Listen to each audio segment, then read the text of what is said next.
Well, today we are joined by David Burton, who teaches an extension course at University of Missouri called Neighboring 101. Did I get that 100% right? You did, yes. Awesome. Well, this is the subject matter of our show, and I'm thrilled to have you as a guest. For folks who might not have heard the word neighboring, I know you yourself came to the topic from living in your neighborhood, and it's sort of dawning on you that you didn't know your neighbors so well. So for folks who don't know what neighboring is or how you came around to teaching a course on the subject, what is it that brought you to the topic? Yeah, well, that's a big question to start out with. Wow, you're really, we defined for that class. I defined the word neighboring as the art and skill of building positive relationships with those that live immediately around you. So a lot of key terms in that definition, immediate being one of the important ones, I think, that distinguishes neighboring, but it's also takes action and activity. And how I came to this, if you had asked me if I was a good neighbor, I would have said yes. Uh, and in my mind, I was thinking, the opposite of loving my neighbor would be hate, and I don't hate any of my neighbors. But the truth is, I didn't know any of my neighbors, and that is apathy, which, of course, would be actually be the opposite of love.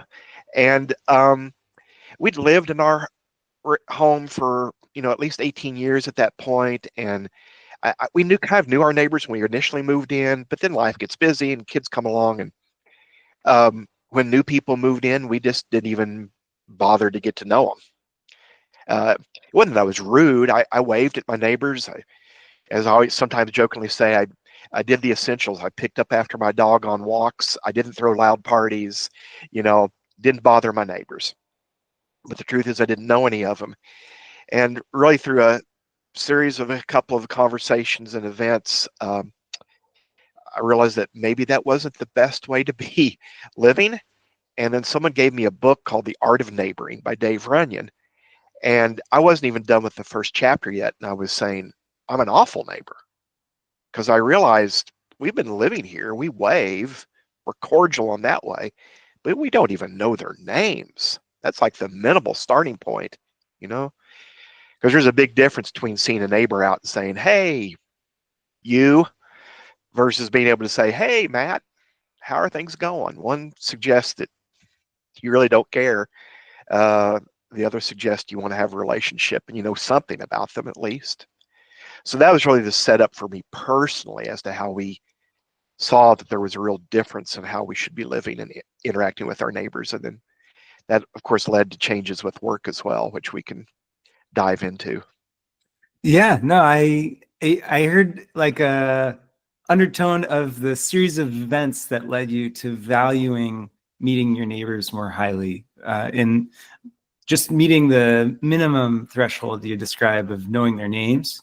Yeah. It were they like are they events that you can share, or was it more subtle, do you think? Or I ask because I think for a lot of folks who might not know their neighbors today, but would like to or are interested in knowing their neighbors in a week or Mm-hmm. two or month or two, Mm-hmm.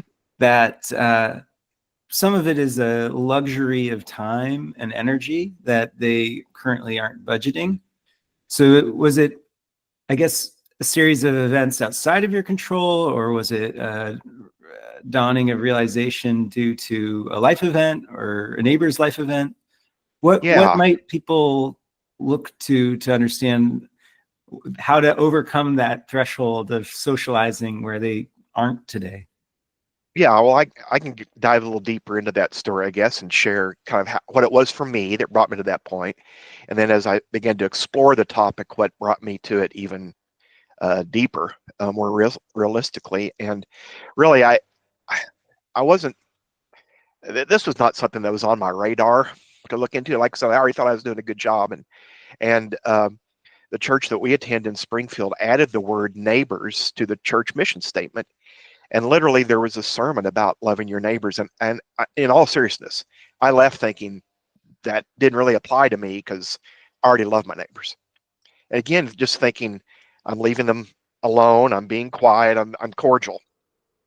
And that's all it takes. And and that's where my mind was. And interestingly, we can talk here in a little bit. That's also where the culture is.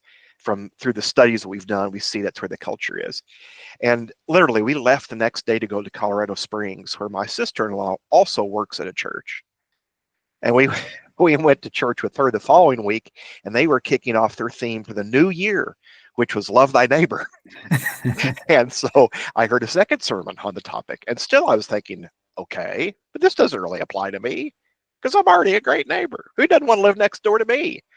And uh, and then it was a fellow on her staff, that not on her staff, but that fellow that she works with, that gave me a copy of that book and said, Cindy says you love to read, you should read this book. And so kind of those three different instances, by the time I get the third one, and I read the book, that's when I'm like, oh, I don't actually even know my neighbors. I say I love them, but I don't even know them or know anything about them or interact. And so for personally, that was the aha moment with me saying, man, I've not been doing this right. I've not been doing what I thought I was doing. That was my personal paradigm shift. And then somewhere, I'm not sure exactly on the timing, but I remember the moment because I was getting ready for work in the morning, stepped out of the shower and kind of had this like light bulb over my head saying, hey, I think this neighboring thing actually relates to community development and my work. I've been pursuing this as a personal interest, but so much of our community development work was with cities and city staffs and leadership programs, kind of at this upper level. And I'm thinking, I wonder if anybody else has thought about it in this way. Anybody else looking at the power of neighborhoods and getting neighbors together as a community development movement? I said something to my boss, and he said, that's an interesting idea. I'll give you 5% of your time to pursue this. Do a little research, see what books are out there. And interestingly, as I dug and did some research, I saw a lot of people around the country were coming to this same topic kind of at the same time, having the same sort of discussion. And there were starting to be some books, popping up that touch on different aspects of this sort of approach and neighboring and the health benefits and the importance of neighbors during disasters and emergency response. And some of those building upon the older book of Robert Putnam, Bowling Alone, which was about social capital. Some of them often reference that, but at the same time, this was a little more nuanced than that. So it just seemed like a lot of people were approaching the topic. So as I, for a personal level, I had that interest, but then from the academic level, as I began diving into these books and reading more about the research behind it and the loneliness epidemic and the impact of neighbors working together for social capital, for community improvement, I just thought there's something here. And it has been in my 23-year career, the work that has drawn the most interest, that has created the most opportunities, that people all across the country and groups are saying there's something here we need to do better. We need to focus on neighbors and neighborhoods and strengthening those, really empowering people to make those connections. And as I was pursuing this academic approach and trying to develop a curriculum for a class and thinking who else I could speak to on the topic and thinking about a research project that we've done called the State of Neighboring, but the early stages of thinking about that in the state of Missouri and what that looks like. There was also my personal side where I was making these contacts with my neighbors and seeing that I'd made a lot of assumptions about people living around me without knowing them, that getting to know them was good for me socially, good for them socially, that they were starved for a connection, really, much like I was. There was great potential here for helping neighbors in terms of a response or an emergency, or being helped myself when things came up. And then, just the health benefits, those can't always be measured in the while you're going on, but there's certainly plenty of studies that indicate there's health benefits for that social capital. So really, it was a convergence of a lot of different things. I probably need to come up with a way to synthesize that answer better, because that's that's a lot to throw out there all at once. No, I feel like all of what you said is a helpful, summary of what neighboring means in general and to you, and how you came to care about it. I mean, something that I've read of what you've written and heard of what you said in the past is, and I really appreciate is, and you touched on already, is breaking out of what you might think of as your community. You mentioned going to your church and then your sister's church and getting a message there, and looking at your community beyond the one you've chosen, perhaps, Mm-hmm. and looking at your physically proximate ones that you think you know, but you actually have made assumptions about. And the same thing goes politically. I like the thing you've written about that I appreciate a lot is just steering clear of politics in your neighborly social overtures, and setting it aside. So between religion and politics, and setting that aside as you try to build bridges to folks you might be making all sorts of assumptions about. I Yeah. found that to resonate a lot. While I myself am not religiously observant these days, it's totally true. It's shocking how diverse your community is, once you start meeting them where they're at in the physical world. Yes. Yeah. Yeah. Yeah. One of the things that Dave Runyon said in his book, Art of Neighboring, that really resonated with me, and I found to be um, true in lots of ways. That I think this is part of American culture. We say we love our neighbors or we know our neighbors, but we define our neighbors as really whoever we want to love and associate with. And we say this about, oh, I love them. And I was doing that too. I love my neighbors, everybody in the community, everybody looks just like me and thinks like me. Everybody has the same interest as me. I love them. And then when you say, no, it's those immediate 8, you're forced into this situation. You can pick your friends, but you can't pick your neighbors. And if I pick my friends, they're going to love the St. Louis Cardinals, and they're going to do the same things that I do, and think like I do. Right? That's just how we're kind of programmed and geared the direction to do. But I don't get to pick that in my neighbors, and just to demonstrate that one of my neighbors is a rabid Chicago Cubs fan. So see, as a St. Louis Cardinal fan, I wouldn't necessarily pick that, but he is my neighbor, and so I have to overcome that. I try not to talk baseball. So Religion, sports, baseball. and I found too that from visually I would have assumed a lot of my neighbors were like me, but the truth was I didn't know them, and I found out that wasn't the case at all. I had a lot of variety around me that I didn't really realize, because again, I had never taken the time to get to know them, and it's been a very fruitful, beneficial, healthy type of experience to get to know them more deeply and interact with them. And I think it's a mutually beneficial type of thing. For example, one of my neighbors is really handy with things around the house, and I certainly have some skill level in that way, but man, Shane's love language is to come over and help and do something, and I'm stuck on something. Boom, here he comes. Well, but he always says that what I give him in return is I've lived there so much longer. I know people, I know contacts. I'm able to answer his questions, so he feels like it's mutually beneficial, right? In that sense. But that's just a small example of mutual benefit. But certainly, they'll watch our house if we're gone. We watch their house or take care of their dog when they're gone. It's a mutually beneficial relationship, and not just with them, but with the other neighbors as well. And there's really it builds social capital. It strengthens relationships in my day-to-day activity. And certainly the science says it's better for my health. And in doing that, in getting our neighbors together, making those connections, I've seen some of them use that to benefit the community as well. One of my neighbors ended up running for city council in my city of Republic, Missouri. And he told me, he said he had never considered doing that. But then we started having these little driveway chats with neighbors. And he realized that maybe he had something to contribute, that maybe he should do something more. And those little neighbor driveway chats is what caused him to run for city council.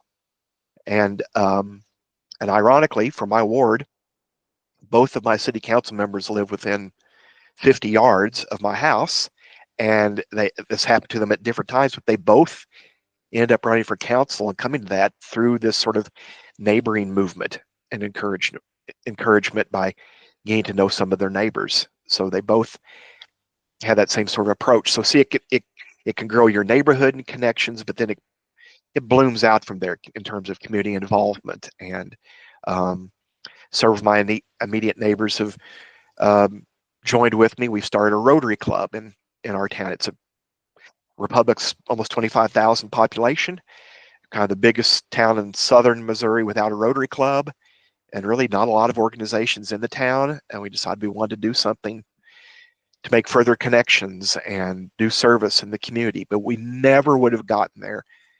I don't think that ever would have happened without first developing those neighbor connections.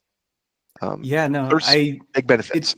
It is extremely admirable to see you starting new clubs like that in an era where there's been a sort of monotonic directional decline in those clubs. You don't really hear about them being formed anew. You hear about the decline of them, and like you pointed out, Robert Putnam's book Bowling Alone, the idea of formal communities like a Rotary Club is pretty foreign in the contemporary age. And would you say that the people that you rallied to start the club with, are they, I guess, how did you find each other and find mutual support in each other to prioritize forming a club? Because I think for a lot of folks today, it's a time, there's a lot of competition for folks' day-to-day time and physically making it out to a common shared physical location. Maybe some people are wanting to do it over Google Meet or Zoom like we're doing. Which broadens your audience, but it also makes the experience more shallow and not as deep. So how did you find these people? How did you form a Rotary Club in 2025? Well, where to start with that story? I'm writing down the question, so I'll be sure to get back to it in case I chase a rabbit trail and forget where I'm going here. Good idea. Which does happen from time to time. Well, this is, I believe it was late 2023 when a documentary came out called Join or Die. And I don't remember exactly how I found out about it. I think I learned about it. Someone through the neighboring 101 class, I believe, had mentioned that. And I ended up, it wasn't showing in my area. And so we ended up buying a license to be able to show it in Springfield, Missouri. And the focus of that is Robert Putnam.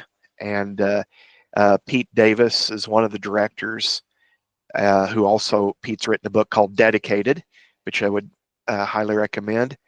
And so we screened the movie, and I remember liking it right away. Of course, you can watch it on Netflix now. You don't have to buy a license. It is available on Netflix. And I think over the course of the next year, we screened it almost 10 times in Springfield, Missouri, with different partners with the university.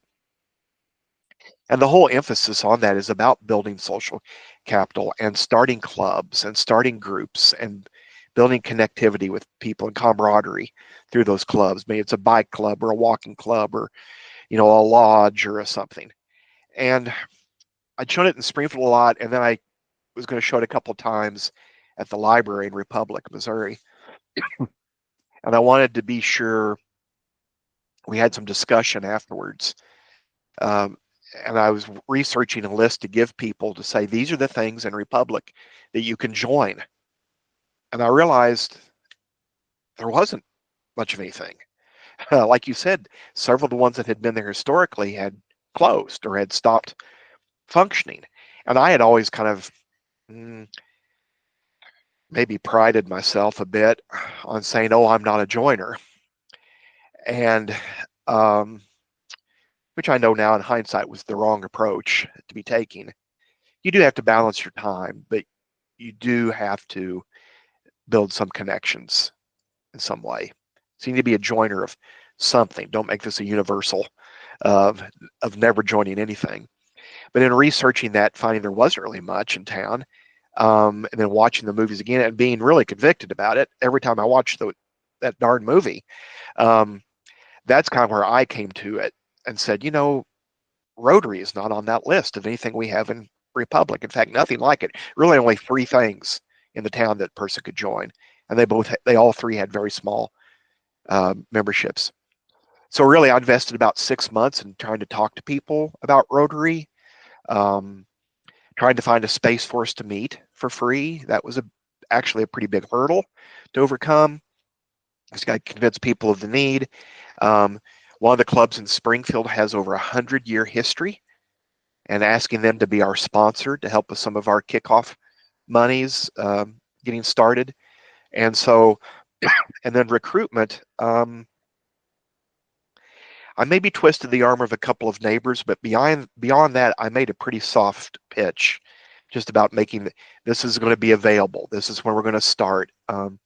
Take our survey, give us some feedback on what you want, and trying to make decisions from that feedback on when to meet, how often to meet, that sort of thing. And Rotary has changed a lot. I mean, the traditional model has been meeting every week during the noon hour, but since COVID, Rotary International has really loosened those restrictions, a lot of flexibility. And from what I saw in my survey in the community was clearly that people were not wanting to meet every week.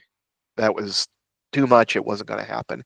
And that we had a Lions Club that had went defunct because they tried to meet at breakfast and nobody would come at that time. We had a Kiwanis Club that was struggling to get people to meet during noon time. So we decided to meet in the very early evening as people get home, drive into Republic from work. And so we're right about 20 members to begin with here, and we're meeting once a month, and we do a service or a social project together once a month.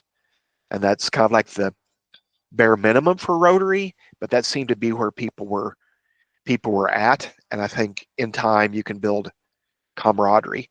And I'll go back to Pete Davis's movie Join or Die, but also his book Dedicated, and the whole theme of that is just this idea of people sticking with something for the long haul. In this age of infinite browsing where we kind of jump from thing to thing, from project to project to project, there's a lot to be said for being dedicated to something and sticking with it for the long haul. So I had just decided that Rotary was what I was going to stick with for the long haul, and get others to come along with me. Really, 80% of the people in the club so far are people that I didn't previously know. So I'd say that's a win right there. Agreed. I love hearing the blow by blow of literally the hurdles you face, because maybe they're not, you don't label them as hurdles so consciously, but I think for our audience members who might, replicate or be inspired by what you've done, knowing that you've got to experiment with meeting frequency, knowing that, a lot of people who might join you are people you don't know yet today. That to me is a wild statistic, that 80% are people you didn't previously know. One that I'm curious about is the difficulties you had in securing a location. I mean, where I live in sunny San Francisco metro area where we don't get snow. And so I could see, meeting up at a park being a feasible Yes. location, public park. You don't really need a permit over a certain size and whatnot. But for folks who are curious, like I am, about the tactical nitty gritty of securing a physical location that you can meet at on this regular basis. You suggested that it was harder than you expected. What made it harder than you expected? Was there public buildings or private buildings, or I guess it doesn't seem like such a imposition for a group of, I don't know, 10 people to start, 20 people, 20, maybe. 20. Yeah, that it would be so objectionable, especially if it's a business where they sell coffee. Like it's a pretty low stakes ask in my mind. What made it hard to secure a location to kick off the Rotary Club? Well, that's a great question for a lot of different reasons beyond even what the part you're trying to get to. But every community has some strengths and assets, and in asset-based community development, we always encourage people to focus on the assets, to build on the assets, not to gather neighbors together, people over a concern, but rather try to focus on what are the assets we have available to us, what are our strengths, and build upon those strengths. And so it's kind of this strange thing for a town the size of Republic, Missouri, to have so few public meeting spaces. And the ones that we do have generally have strings tied to it that makes meeting there on a regular basis a challenge. For example, we have a community center, but the 2 meeting spaces there are in very high demand. And one of the things that came through clearly on our survey was people were really wanting to keep cost at a minimum for joining Rotary. And so I was trying not to incorporate food cost into their membership fee, right, or meeting cost. And because these places are in high demand, they charge a fee for them. You can't schedule more than 2 at a time. And I wanted to be able to have something that had consistency. I wanted to say, join Rotary. We're meeting here this month. Next month, we have no idea where we're meeting. Good luck. We'll tell you. But that was the case for that. There were other locations in town that have not been asked and were not accustomed to open up space for clubs or groups to meet. They hadn't done that before and weren't sure that they really wanted to. The 3 restaurants we had that have kind of a meeting space all wanted to have a $300 food minimum to use the space. And so there again, that relates back to what we're going to have to charge people to be members. And so that was the extra wrinkle. And so the lady who's the director of the library in Republic, Missouri, had been through my neighborhood leadership academy. And they do have some rules. You can't book that room more than 2 months in a row. But I went back to her and just kind of laid out the plan to Tasha, because I knew she had that background. I said, could you run this up the ladder of authority and see, could we get a 1-year commitment to let us use the space? I said, we'll clean up, we'll close up. After a year, we may have some members that work at a business or someplace that can host us, but really help us get off the ground. And they were agreeable to it for that reason, because we were trying to get off the ground. And I really did offer several suggestions on meetings, and we took a time that didn't have competition. It wasn't a Monday. It's a Monday evening, Monday at 5:45 to 6:45. That start your meetings at odd time sort of philosophy for remembrance. And there wasn't a lot of competition for the space, and so they kind of bent the rules a little bit to let us give that a try. And ironically, at the very first meeting, someone in attendance said, well, we have a big conference room at the place I work. I bet we could use our conference room for meetings. And I didn't even know about that. It didn't even cross my mind to ask. So we're gonna stick to the library at least this summer and in the fall. But that is probably an opportunity for us in the future. But you don't know that when you first get started. So just kind of looking at the characteristics. Yeah, if you live in San Fran and it's sunny every day, and doing that outside might be something you could do. Here, man, our temperatures fluctuate from 20 below to 110. So most of the time you want to be indoors. Well, you also mentioned doing social and service events, and I'm sure those take you outdoors when the weather permits. Yeah. Yes, yes. And I think there's I'm finding the nonprofits in town to be kind of encouraged by the idea that somebody wants to help. I think this year is kind of an exploration year for us, and then probably narrow down, focus in on a few things where we can have the most impact um, by helping. But it's amazing what 10, 15 people getting together can do in an afternoon, and it's a great way to build camaraderie. You tell stories in the process, and our neighborhood leadership academy that we do, people that go through that program develop a uh, program or event or a project for their neighborhood on paper to graduate from the class. And then some of them have the opportunity to apply for a grant to help underwrite the cost of their project. And so Saturday, I was out helping one of the students who was finally completing his project from 2023. It had been in 3 phases, and this was the final phase. And it's kind of the first phase was a little free library in a park, in a neighborhood park. And then the second phase was a bench that went next to that, an all-purpose bench, which was like $750.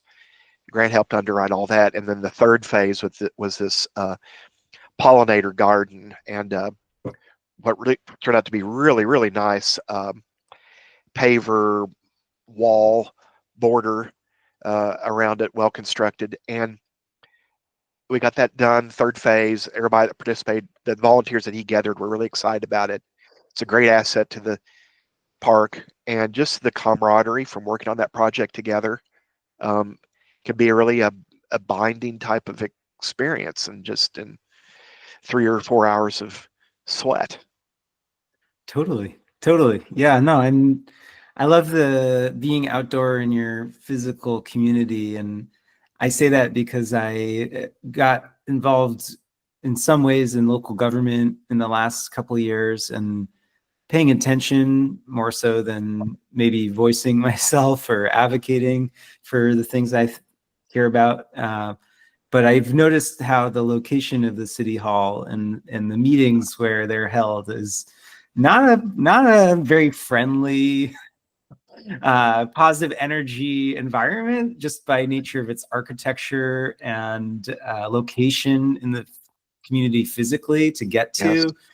And so I've been just yesterday thinking about pushing maybe not the city council of my city of residence to relocate for a meeting or two, but maybe the commissions that do parks and recreation or public works or what have you.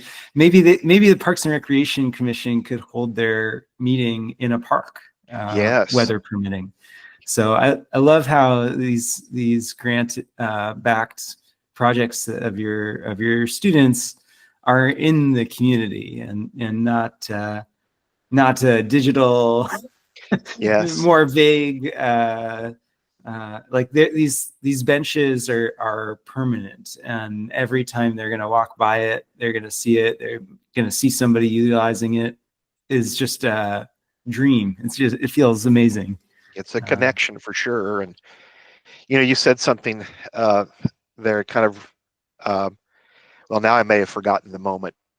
But gosh, I'm sure no one else ever has that experience. But forgetting something in the spur of a moment like that, goodness gracious! Oh, I know what you were talking about, the public meetings. I was just going to say a hearty amen to that on meeting outside, this meeting where the people are at, as opposed to and as a reporter years ago, newspaper reporter, I was used to going to meetings and hearing council members and everybody else lament. No one ever comes to our meetings. No one ever shows up, and they're publicized, true, but um, maybe it's not the best time for people to be able to come. And so at Neighborhoods USA, which is a national organization, um, the conferences here is in Jacksonville, Florida. And several years ago, I met some city staff from Peoria, Arizona there. And they did a presentation about their method of public hearings and informational sessions.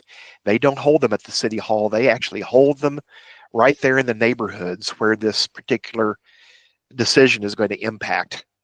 And they have over the years discovered it's best to do those like from 4 to 6. They catch people as they come home from work, because once they get into the house, they don't come back out, to go to a meeting. And they bring the topic experts with them that are there that can answer the question.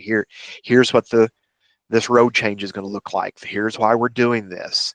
And they, it's a really important part of their engagement and their communication with the whole city, going out and doing that. And I just think that is a great example. I love to celebrate what they're doing. And there was a city I was working with about a year ago, and they were wanting to do more engagement work, neighborhood work.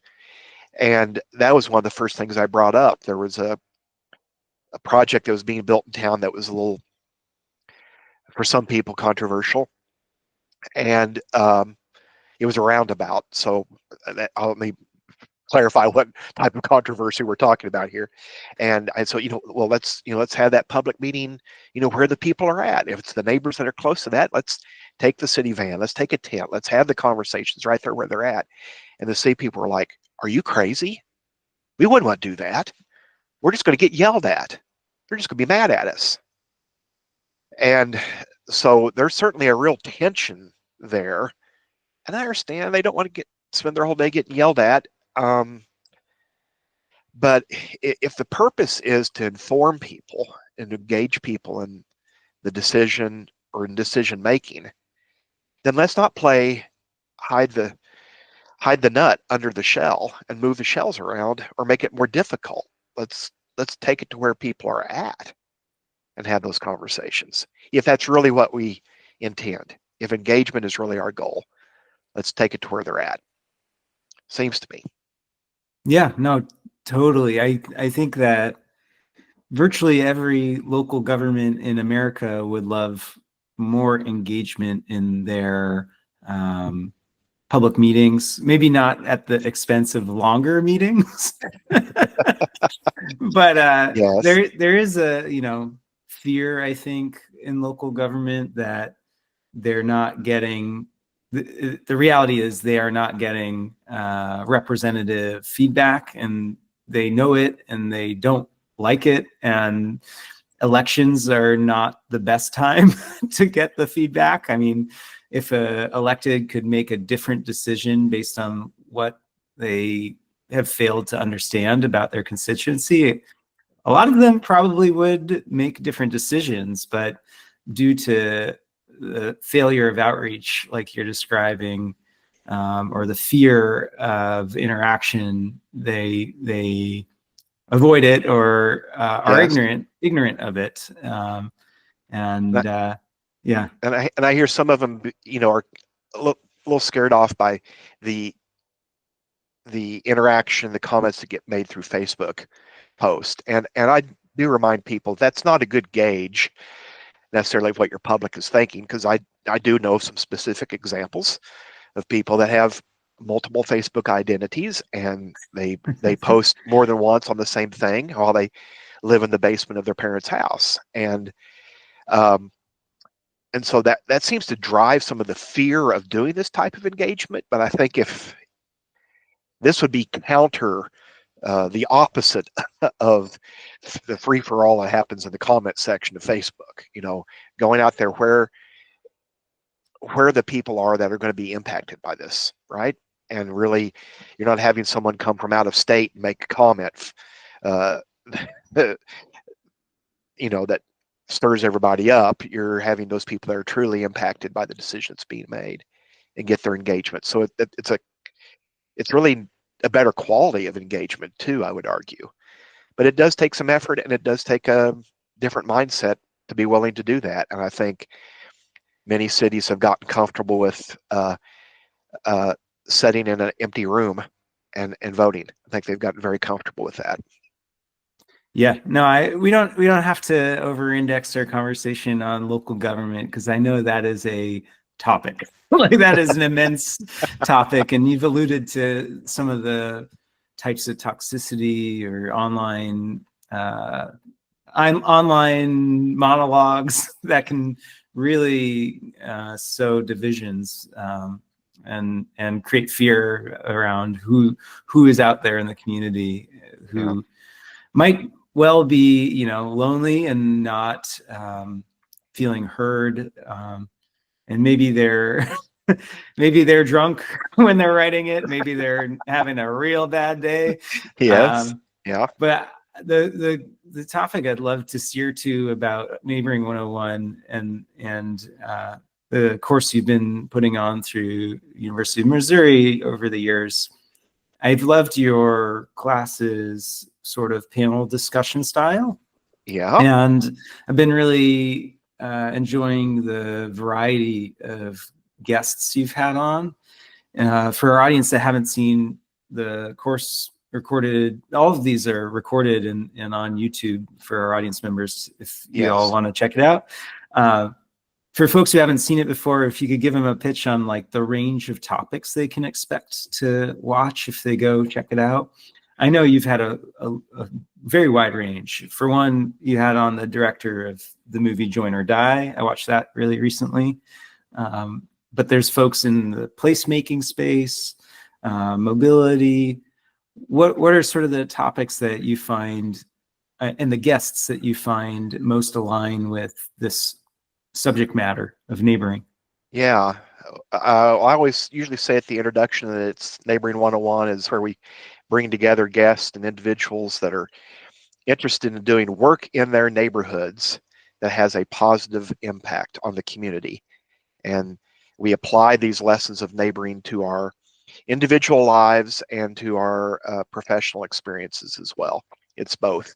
So Neighboring 101 is not just for new homeowners or people that are new to community life. It's an ongoing program for anyone who wants to improve their neighborhood and their community as well as their personal life. And that was not the original intent with the program. I had written a curriculum that I'd gotten approved through my education director for Neighboring 101, and this was almost 5 years ago now. And the initial plan was really to offer 5 to 6 sessions of this class, have people register, and then repeat it and do those 5 or 6 all over again with hopefully new registrants. And when we launched the class, somewhere with extension work, I mean, I'm very used to doing classes, programs of 5 and 6 people, 10 people. That's pretty common. And somewhere, I think about week 2 of that, word had spread somewhere, we have 350 some odd people registered for Neighboring 101 from all over the country, all walks of life. And so then I'm caught saying, okay, well, I think this is something different then than this rinse, wash, repeat of 5 or 6 sessions. And so when I visited with my boss and we decided that was probably the case, it's turning into more of like an ongoing type of experience, almost a networking type of opportunity for people that work in neighboring spaces or want to know more about neighboring. And so it's been an ongoing program now. We've got 952 people that get the announcements each week that are on the email list for what our topics are and links to the past classes. It's exclusive to those who have registered for the program. Certainly people have Zoom fatigue. So the number, initially we're having a couple of hundred people on live. Now we're, depending on the speaker, 30 to 50 people that join live. Most of the videos get 200 views after the fact. And people are picking and choosing the topics that they're interested in. But I see it more as a network of people with a shared interest now than just a single class that we rinse, wash, and repeat. So I think that has changed some of how we go about that. And I'm just looking for variety usually in my speakers. dancing around that topic of neighboring and different approaches across different parts of the country and different backgrounds and experiences, bouncing between urban and rural. Usually some of the panel discussions can be fun and a way to highlight sort of grassroots involvement, grassroots participants. I think those are valuable opportunities, but then there have certainly been some nationally known authors and directors and stuff that I've been able to talk into being a guest as well. So that adds ongoing value as well. And I do hear from time to time, like people like yourself that are maybe have just discovered it and start watching a few, and then they go back and watch some of the older pieces and get caught up. So there's an ongoing value, I think, in making those available, which was not the original intent for the program, but that's where we are now. Oh, definitely. I know, tracking viewership, that especially when these videos end up on there, archived indefinitely, that the lifetime viewership can be way higher than you anticipated. Like 30 to 50 people might not feel like a success. In my mind, it's a success watching it live, but over the lifetime, the value of somebody watching it 4 or 5 years from now may even be higher than the person who's on the Zoom call but multitasking. Yes. They've got an ability to set their own schedule for listening, affording them deeper listening Yeah. skills or abilities in the moment. Yeah, and certainly it's a niche topic, of course. Like I think of the interview I did with the folks in Midland, Michigan, and the public arts program that they do as part of their neighboring initiative there. That may not, I mean, they are a great example. They do it really, really well there, involving their community and neighborhoods in this public art initiative.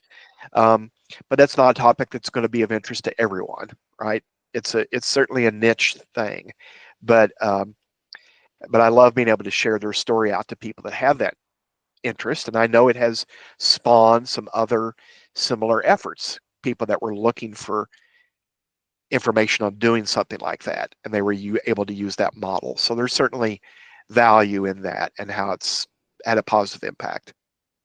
Yeah, one of the topics that if you're taking or soliciting suggestions or Sure. steering future, I guess, guests you might have on or panels you might run, the subject about placemaking and public art is a tactic in the tool chest of placemaking, in my mind. But Yes. placemaking in general is something that I find really interesting. It's something I haven't had an opportunity to cover on my podcast much yet, but I know, the market, the capitalist market for real estate is enormous. And there are some very motivated real estate owners, and that goes for single residents or household homeowners as well, but also commercial landowners in your communities, maybe downtown core or sprawl, who have a vested capital interest in making their places better. And that goes for, I guess, labeling them real estate developers. That goes for the tenants in those Mm-hmm. in those residences, whether commercial or residential. And it ranges all kinds of titles, like architect or a muralist or a landscape artist. And I know this is a very broad topic, but and it is sort of perpendicular as a topic goes from the Join or Die documentary, really about group organizing. But the physical space and how to make a physical space conducive to group formation is something that is sort of meta and like under the covers, undergirding whether a space is a fertile one for meeting neighbors. Is this a social environment or an antisocial environment? And There's lots of groups I'm familiar with, Strong Towns being one. Yes. I had the guy on who runs Active Towns, which focuses on active transportation and ways cities can encourage more walking and biking. But I'm curious, in the panelists you've had on, some of it is, farming. Like how do you plant the seeds of the physical space in which you all live to make it a place that people will be more social than they are today. So I know this is a very general, broad ask, but this is the thing that I'm super interested about covering next on my podcast. And I've read books to that level, and maybe I'll invite the authors on. I don't know, but no, this is something that's been deep on my mind. Yeah.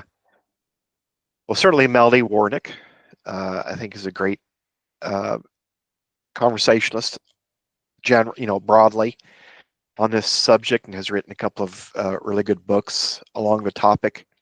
Because there are a lot of different ways you can approach it, depending on what your assets are and what you bring to the table. I mean, the way a city would approach placemaking is different from how maybe an individual would be able to approach that topic. So in nearby Springfield, Missouri, the city has just undertaken a big placemaking project, broke ground this last week, where they're really creating a downtown linear park along a river that has been encapsulated in underground tunnel for decades and I think since the 20s or the 30s, 1920s, 1930s. And they see that linear park and some of what they're doing along that as an important part of placemaking, gathering, and creating something that City of Springfield residents could be proud of, and it's an attractive feature. That's a part of placemaking. A neighborhood part of placemaking may just be the tradition of having a monthly potluck dinner with neighbors from different backgrounds and different experiences. So it can look different between the two of them. So there's a lot of organizations and people that talk around this topic in different ways, but helping to create activities or a place that help give people a sense of belonging. That's the part that we focus on at the University of Missouri, at least, is this sense of belonging. And certainly placemaking is a component of that, right? But the important thing, I think, with sense of belonging is it's giving them something to have some pride in and some ownership in, like I helped do that, or I'm connected to that. Helps give them some positive experiences about those around them, so they aren't just making assumptions about people around them or assumptions about the community in general. And then I think the other aspect of that sense of belonging is that it does take time. We talk about neighboring as a crock pot sometimes, and if you know the kind of secret to the crock pot is it cooks low heat over a long period of time, so it's low and slow, crock pot neighboring. And we know from a study that was done at the University of Kansas about the length of time that it takes people to develop even a casual friendship. They estimate that to be 50 hours. It can be 50 hours of going on a walk or fishing together or playing video games. It can be any number of things, but it takes time. And to get to friend status is about 90 hours of time together and 200 hours of time to be a close friend. But the key here in all of this is just like the crock pot, it takes time. So creating that sense of belonging for people, even a sense of place. Yes, there are things we can physically do that help make that possible. Like in the neighborhood park near me, we put some turquoise tables in place. So there's a whole book about the turquoise table and it being a gathering spot for conversation. We can't make people use it, but I see people using it. And so we've made that available to them. And that next component is time, repetition, and connection. You you mentioned rural areas, and the when I speak around the country at different groups, if I'm in it doesn't matter if I'm in an urban area, people have kind of specific reasons why they don't get to know their neighbor and why they think some of this doesn't apply to them. And when I'm in a rural setting, they have their own set of specific reasons why they don't connect with their neighbors or why they don't need to. Or, I hear, well, my nearest neighbor's a mile away. I just can't bump into them. And sometimes the first part is to break through with stories of other people that have had success, and then to also break through with some data about what is the benefit to you for this, because that's certainly kind of how Americans are geared on things now. It's what's in it for me. So in a rural setting, certainly you have to be more intentional in meeting some of your neighbors face to face, but doing so builds trust. It also creates opportunities for friendships, yes, but and social gatherings, yes, but also collaboration, and those can be really important to the bottom line and to safety.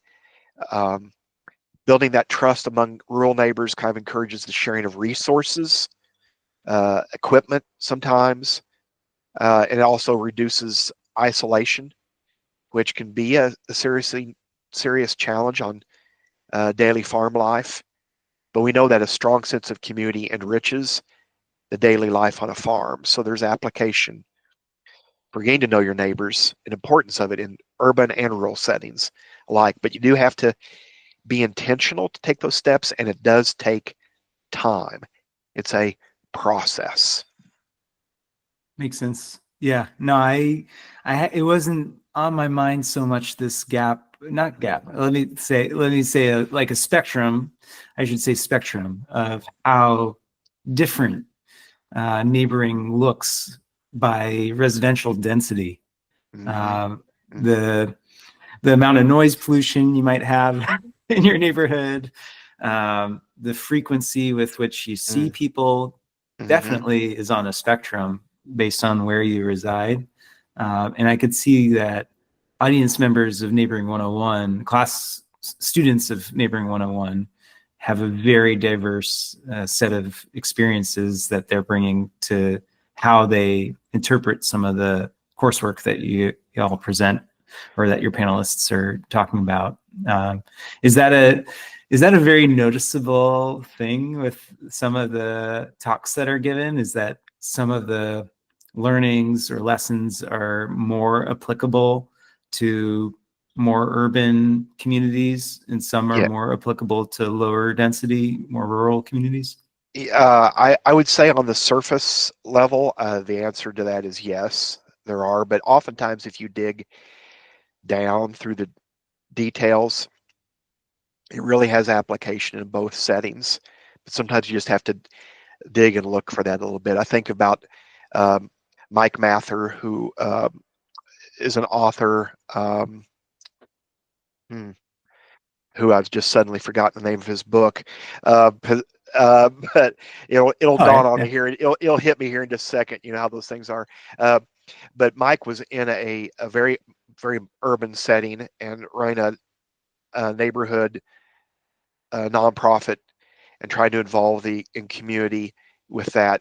And people were, saying, well, this is okay for an urban setting, but how does it apply to me? Because his application examples were very much uh, in an urban setting, because that's the clientele that they were working with, and they were uh, helping them. They were discovering what their assets were. And when they came in for help, instead of just saying, tell me about all the things that are wrong in your life and all the areas you need help, they started asking people, what are your gifts? What are your talents? What do you do well? And, so for example, one lady said, um, I'm a really good cook. And so next time they had an event with a meal, they hired this lady to do the cooking, right? And encouraged her to do cooking. And then before long, she had a food truck. and then she had a catering business. And because they emphasized her assets on a strength that she had, a gift that she had. And so he was certainly talking about from a urban context, but that is a lesson that can be applied in any setting, rural or urban. That's more about how we interact with people and help grow their assets and strengths. So on the surface, it looked, I just remember a few people that didn't attend that class, so that's kind of an urban thing, but it applies across both. And I think the other thing I hear in urban settings or Midwestern communities, when I talk about the disconnect between neighbors and the high percentage of people that do not know the names of their neighbors, I often get, well, we do better than that around here. We do better than that in Missouri. And we always love to think well of ourselves. The data, like from the state of neighboring study for Missouri, shows that no, we really don't do that any better than these other communities. Urban and rural, there's this same challenge. I think rural is about 2 percentage points better in knowing the names of their neighbors. And Pew Research Center has a similar study. They look specifically at rural and urban differences. And the difference is not very dramatic at all. It's very similar. Mm. By the way, Mike Mather's book is Having Nothing, Possessing Everything. That was the name of his book. Mm. Mm. So I think, that's just human nature, right? To give ourselves the benefit of the doubt and assume better of ourselves. And I hear that a lot in the rural area. But when you really look at the data of the surveys and stuff, there's not that much of a gap. It's a pretty universal thing. And certainly out of that state of neighboring study in Missouri, where I think the last of our 30 questions that we posed to groups was the most eye-opening. We gave people 30 behaviors to pick from, and we asked them what makes someone a good neighbor. And they could pick all of the traits or as many as they thought applied. And both years that we did the study, the same 2 traits came to the top, far ahead of the others. And those 2 traits that make someone a good neighbor is someone who's quiet and someone that respects my privacy. Or we say now, a good neighbor is someone who's quiet and leaves me alone. And that's bringing that back to my story. That's where I was at. I was saying I was a good neighbor because I was quiet and left my neighbors alone. And that's 180 degrees different from what we saw in surveys in the 50s, 60s, 70s. And it's also 180 degrees different from what it means to develop and grow social capital. You can't do that when you're just quiet and leave people alone. This does not mean that I hang out on my neighbors' doorsteps waiting for them to come home. It doesn't mean I invite myself over to dinner, but it does mean that I look for ways to incorporate my neighbors in activities that I'm already doing. So I'm going to a basketball game, I have an extra ticket, I invite a neighbor. Or I'm going to a car show, I call a few neighbors, you guys want to come along with me?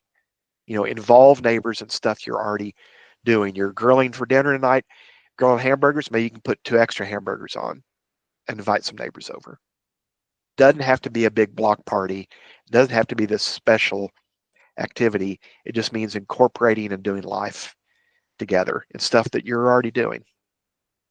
Definitely. Yeah. I anecdotally, personally, something that's very much changed for me and increased my volume of neighbors I know in the last few years is walking and biking a lot.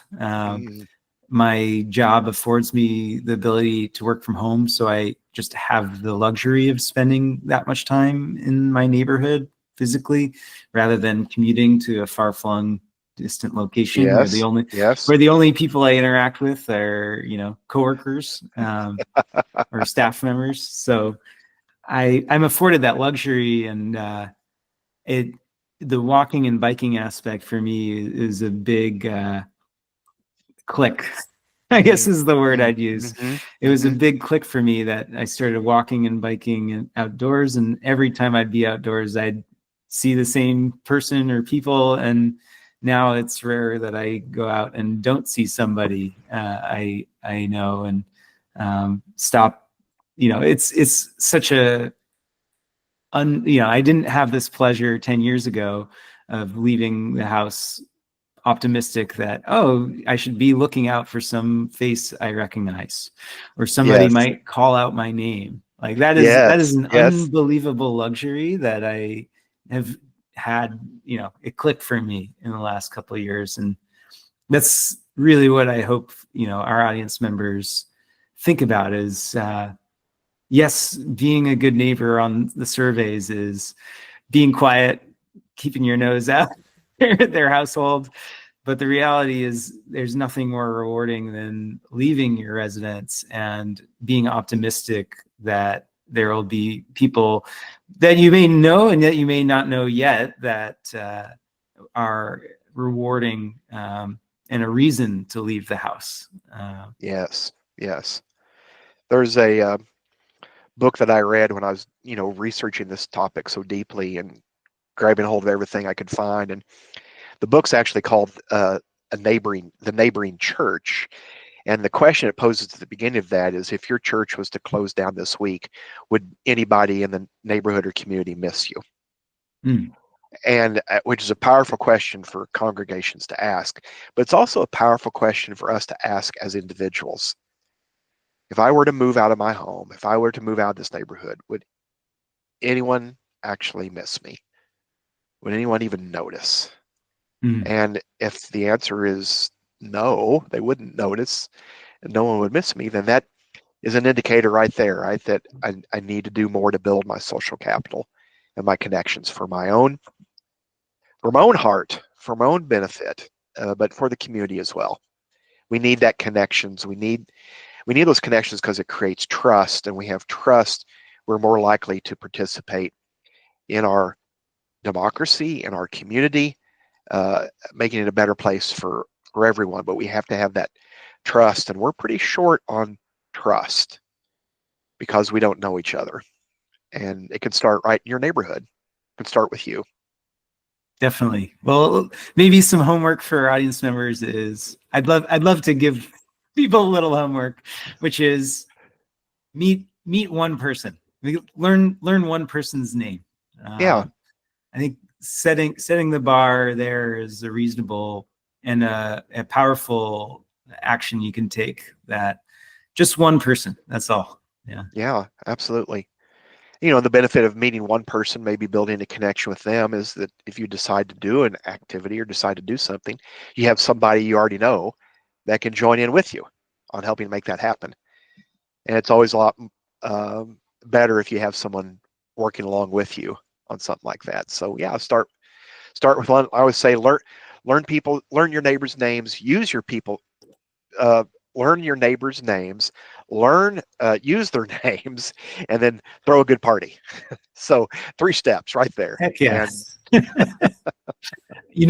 had a much longer activity I thought we could do together, but I think we should call it here. And maybe this is an opportunity to talk again, is that I have this PDF up of 101 acts of neighboring. Oh, yes. Okay. And reviewing all 101 would take us a while. However, it's I think it would be amazing, if we find the opportunity to meet again and do another one of these, to go over this list. And really, a lot of them have similarities and overlap and might be arguably redundant, but I'm sure you've tried yourself many of these, and you've thought through many of these as you built up this list. And you know what the pros and the cons are, and personal anecdotes from maybe trying these. So I think that would be awesome, is to review this list together, because that could be fun. Yes, many of them come from personal experience, or some of them came from our Missouri Good Neighbor Week, which we've been doing for 3 years now. And people report their acts of neighboring as we document those throughout the week. And so some of them come from that.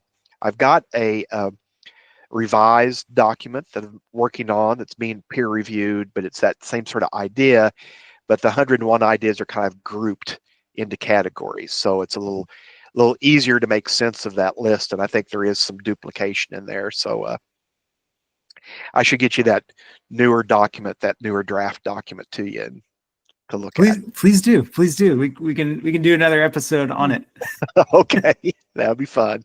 Be glad to. Awesome. Awesome. Well, David, thank you for Yes. joining me. This is a pleasure. And I think anyone watching will really appreciate. I think I'll be able to send links or share links to Neighboring 101 in your course webpage and the other YouTube videos. And if YouTube is good at their job, after you're done watching this video, the next recommendation should be a Neighboring 101 class, I think. Probably will be. We'd love to have you watch those and join in our network. All right. Well, David, thank you for joining me. You're sure welcome. Thank you for the invitation.